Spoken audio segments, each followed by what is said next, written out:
Hello! Today I'm going to be revisiting an artwork that I did last year using some really cheap supplies from a local store called the Reject Shop. And let me just show you really quickly. One of the things I bought was this cheap pad of paper, and I ended up drawing this sea turtle on it.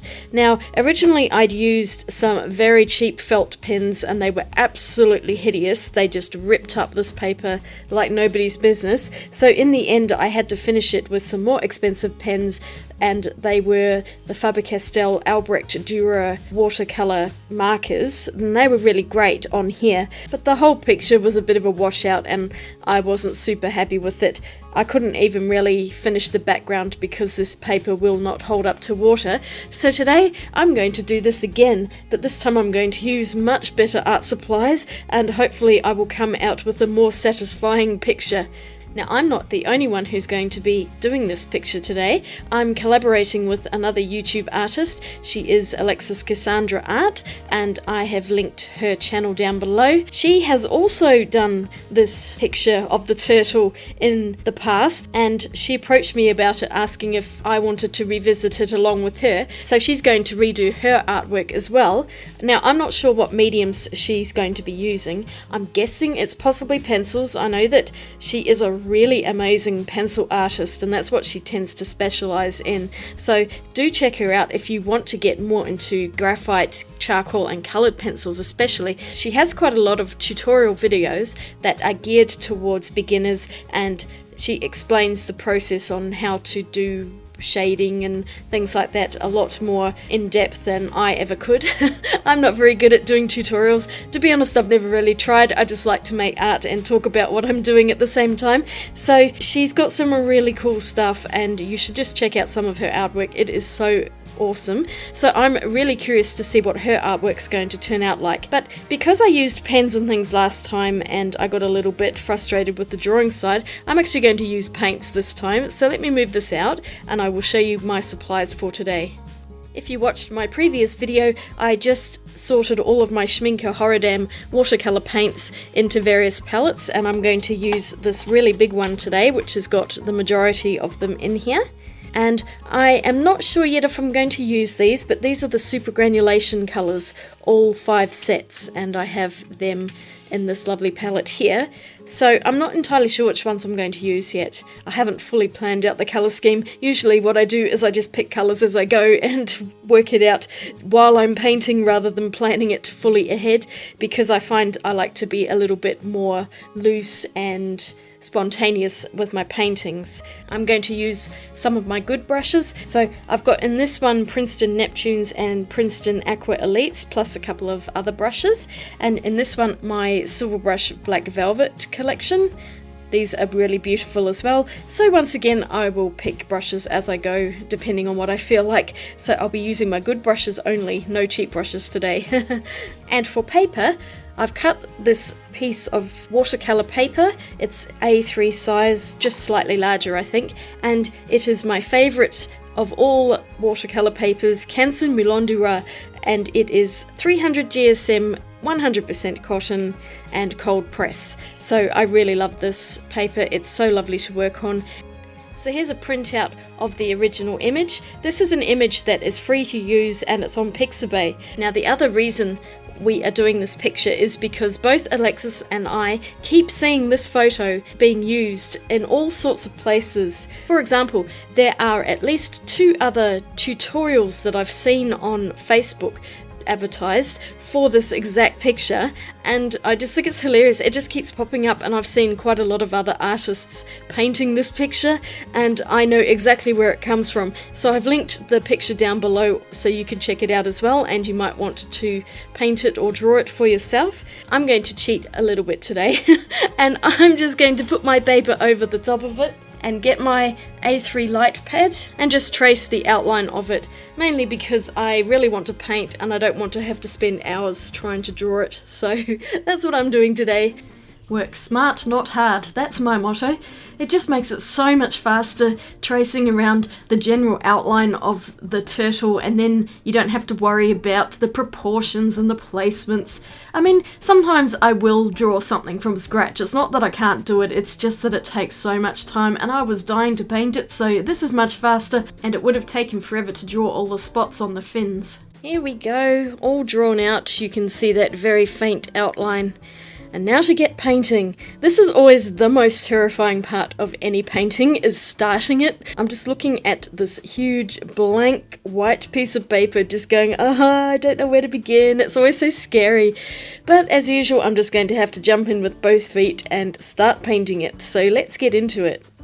I finally mustered up some courage to put the first brush strokes on, and I spent quite a lot of time on this. I wanted to do it as well as I could and not rush it. So I basically painted over each patch with plain water first and then went in with the paint so that it would disperse. And you can see I'm just doing the eye there. I let things dry and then I'd add in details over the top. But this was a long process. This turtle is not easy to paint. There's a lot of details in it, but I really enjoyed doing it, and it is a really fun picture to paint, so I highly recommend trying it if you haven't done so. It's a really good one and such a great photo capture. So what I was doing is getting all the base colours there by painting water first and then putting paint over the top to get that wet on wet effect, and it just gets the paint to disperse really well. On cotton paper, paint is so good at doing that. Also, the Schmincke ones are really great for running, I find. In the end, I did use one of the super granulation colours. It was the Galaxy Brown, and in the video where I did the spaceship painting, I only used the Galaxy Brown for the ground, but in this one it worked out perfectly for all of those spots on the turtle's fins. It was just a really great colour, and in order to get some difference in value, I also used some of the neutral tint in my larger palette. So overall, I did not use that many colours. I tended just to go for a few. The neutral tint, the Galaxy Brown, I also used the transparent orange, and then I had a bit of cobalt green in there, Haynes grey bluish, and a bit of quinacridone gold as well.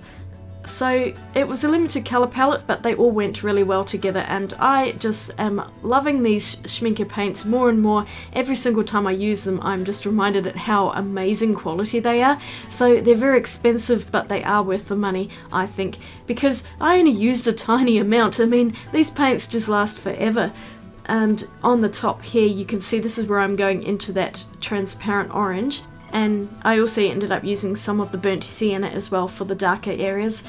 And you'll see that the paints, once they dry, do fade quite a lot. That's perfectly normal for watercolour paints. Usually I find, especially with brands like Schmincke, is that these paints are much better when they're layered. So you do one layer, let it fully dry, and then you can glaze over the top with more colour, and that's when they really start to pop. But I like to just get the colours down and see what the picture's going to look like, and I even actually quite like it just like this, even though it's fairly muted. And then once the turtle had dried, I decided I was going to do the background, and I just went in with the brightest colour I think in my palette, which is the Helios turquoise, or phthalo turquoise if you prefer.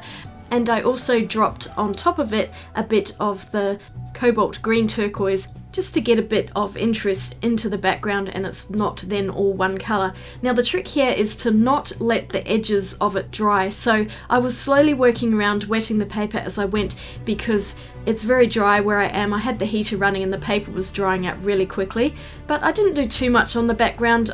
I just wanted a nice bright colour so that the turtle would really pop out. And now I'm going in once again with another layer of paint pretty much over the entire turtle, just to get a much darker value, and also to make the colours pop out a lot more because they had sunk into the background, and there were a few little mistakes in there, so I was correcting those as I went along.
finished off this piece by going over everything with just a little bit of coloured pencil to touch up some of those flaws that I had in it.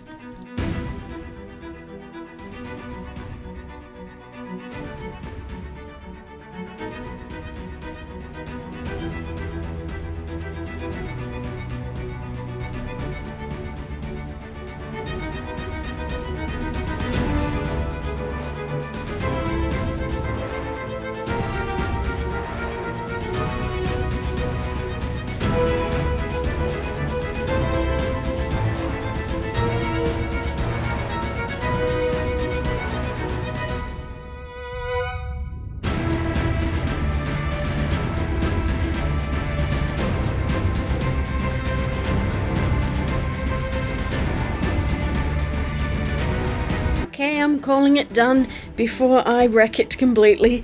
It's just getting to that point where I just feel like I'm going to make a mess of it if I go any further, so I'm going to leave it. I'm actually quite happy with it as it is. So this is the one I've just finished, and this is my previous one. I mean, I don't hate this one, but there are a few areas here which I am not super happy with, and I think this one feels a lot more natural. Plus, I really like that I was able to get a background in here, and yeah, I'm overall pretty happy with this. So, I had a good time with this. I hope, Alexis, you had a good time with your one, and don't forget to check out her video to see how she goes with this sea turtle. Thank you all so much for watching this. I hope you enjoyed it. If you did, don't forget to give it a thumbs up and click that subscribe button, and I will see you all again really soon in my next video. Take care out there. Swatch you later. Bye!